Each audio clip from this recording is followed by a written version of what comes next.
against Deft, you can see that KDA-wise, Ruler, again, better stats because they're winning. They're 3-0. But really a big difference in the champion pool. You know, the Jhin being the common denominator with the Kai'Sa, but the Kalista coming through actually in Gen G's last 2 games ended up being really cool to see with that Life Jarvan pick.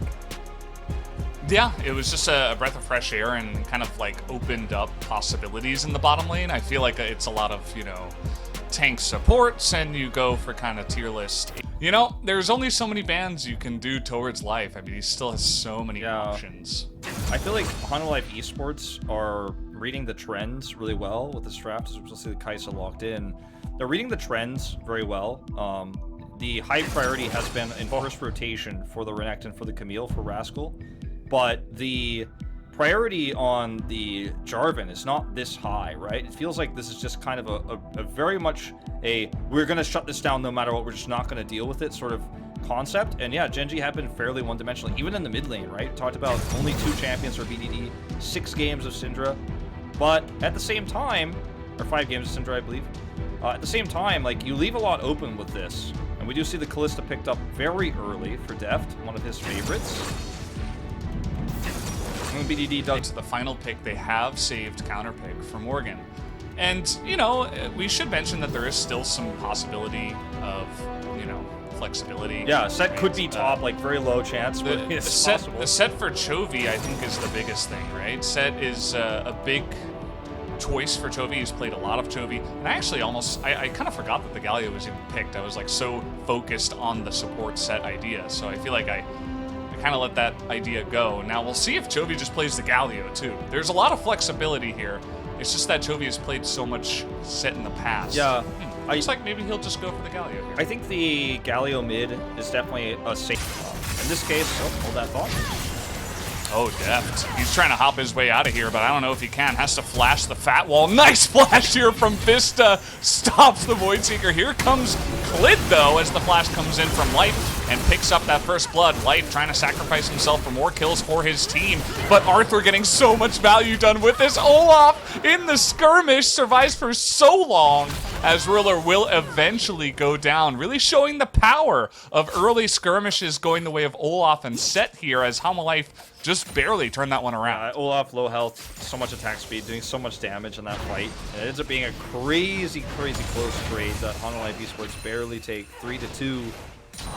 But it looked like that was a disastrous situation for a little while there. In terms of the Summoner spells traded, it's pretty even across the board as well. The flash from Vista to the... It's not a great objective, and in fact, Life goes for it, and it's risky. Oh, no. Man. Oh, and why did he even flash that wall? There's nowhere to go. He's like, oh, wait, now I'm just in the Drake pit alone. Well, nice collapse there from HLE. There was no vision in the river. He's still just a ways away. Nice steal here, by the way. And the teleport come in, and this is going to be heavily forced. They're going to try to just dominate Life here, and you can see Gen G want nothing to do with it. Big taunt on a BDD who's just kind of out there in no man's land as all the teleports come in, and a big win goes the way of HLE. Yeah, they execute on this so quickly because they know that, okay, sure, Chovy doesn't have teleport, but, you know, he's Galio, he's got a really quick rotation over here. And, I mean, there's just no hesitation whatsoever, and Life has no way to get out of this. He has no escape. Just collapse on him and kill him. Vista commits his ultimate. The Showstopper comes through, and, I mean, after that, there's just not much else you can do, and it ends up being a really greedy rotation for Gen G. I liked it when I watched it happen at first, but... I think Deft might just be dead here. This huge collapse once again with the teleport coming in. They just want to get on top of this. Yep, there's going to be too much damage onto Deft. As tons of damage coming out onto Vista as he gets caught actually in the river. So Gen G immediately throw a punch back, and it's almost like they were listening to us. They're like, well, let's give everybody a show. As now it seems like they can't stop trading. Yeah, I mean, that's the, I guess that's what we asked for. Look a little bit better. Spares the flushes, I suppose. Gen G still considering getting in here. A lot of abilities used on the side of HLE, so they really want to try to steal this one away. Scatter the Weak to push Chovy away as it comes down. We got a one-on-one on the bottom side as well. That looks like it's going the way of Morgan. In comes Gen G as now Klid is alone in the pit, but he does that burst damage and flashes the wall. Great play and positioning from the side of Klid, as now Hamalife just on the run. We'll see if Rascal gets crazy here. You can see he's thinking about it. He gets in. He's Zonya's trying to beat the enemy into the team, and now Ruler has a perfect position on the back line, trying to just shred through everybody. Only able to get one, though, as so many low health bars, and only a couple of kills going to go the way of Gen G. Yeah, I think this is going to be definitely Gen G favored, though. They get 2 kills here, and the Drake gets taken, but I feel like that's a little bit inconsequential. Looking at this fight again, look, Chovy comes to the flank angle because Ruler went to the lane for a second, so he felt like, oh, I can walk forward here, I'm actually safe. Vista is out of the fight. He gets saved by Deft, but he's no longer relevant, so this now is a 5v4. And yeah, on the bottom side of things, Morgan is actually kind of getting an advantage in this trade. OnLive Esports commit in super aggressively here to secure the Drake, but there's a big cost to that. Chovy has to dash away. Life gets out just fine. And now, like, how could you win this fight if you're OnLive Esports? Klid has a nice flash over the wall, because he was the only person who was ever really in danger. And everything else falls apart. I really love Rascal's aggression here, jumping into the fight and using his Zonias to go golden, as everybody tries to turn around for a second, which ends up being the death of Chovy, who goes down here. Yep. And yeah, it's a crazy trade. You know, it's a really long fight, but Drake for 2 kills in this really close game. I think Gen G, if they can turn, even with Chovy's gonna come in from the top side. Chovy's like, yo, I'm coming in. Oh, okay, that's going to be a really nice smite here coming from Klid.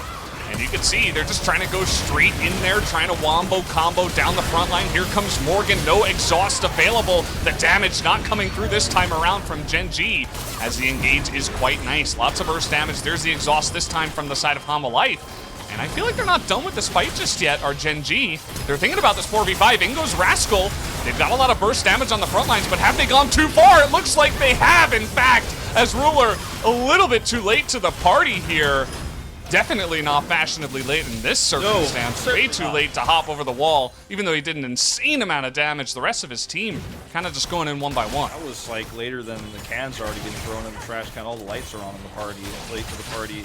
He had his killer instinct available when they were all super low, and then he just sat over the wall, waiting and waiting and waiting for an opportunity. Here comes Morgan again, just gonna wombo combo the front line. Life is incredibly tanky, but is eventually going to go down. So they do take down the Leona, and now Hamalife thinking about a Baron. Very decisive plays again from HLE Esports. They see an opportunity, they see blood on the water, and they go. And they're going to do it again here onto Klid. Going to force him to flash away. Guess didn't have his Gale Force available, but might have been too risky either way. That not only do they get a kill onto Life, they get a flash Klid. Here to the Cloud Drake, Cloud Soul again would be nice. I don't feel like it's game winning, but let's see what they want to do as Klid in the pit once again is going to get the smite off. In goes Vista. Arthur trying to follow up here, but this time Gen G looking to turn it around. Rascal gets into the back line. Deft incredibly low. Rascal still waiting for that moment. Doesn't really have it. He's going to try to wait and does Zonias eventually. In goes Vista trying to get that damage, but too much coming out of the graves now. And Hamalife have fallen down like a stack of cards. Gen G looks like they might just push to end. I think they're definitely going to push to end. The back teleport here for Rascal, and they're going to shove this mid lane in. The death timer is here, 30 seconds plus. There's no way to defend this. I think this goes back to, you know, this composition for HLE Esports is just too difficult to execute. And you can see it was almost cookie cutter. Every single fight they took around the Drake, with Chovy's trying to flank the taunts, and, you know, you see Rascal is just getting the better ends of things on the side.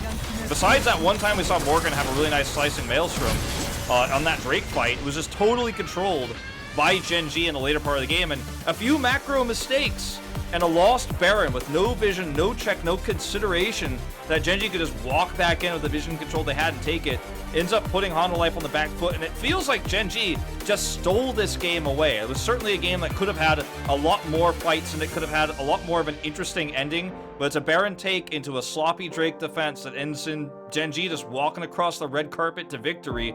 And it feels like we got what was a really slow build up to a whole lot of nothing in that first game, Valdez.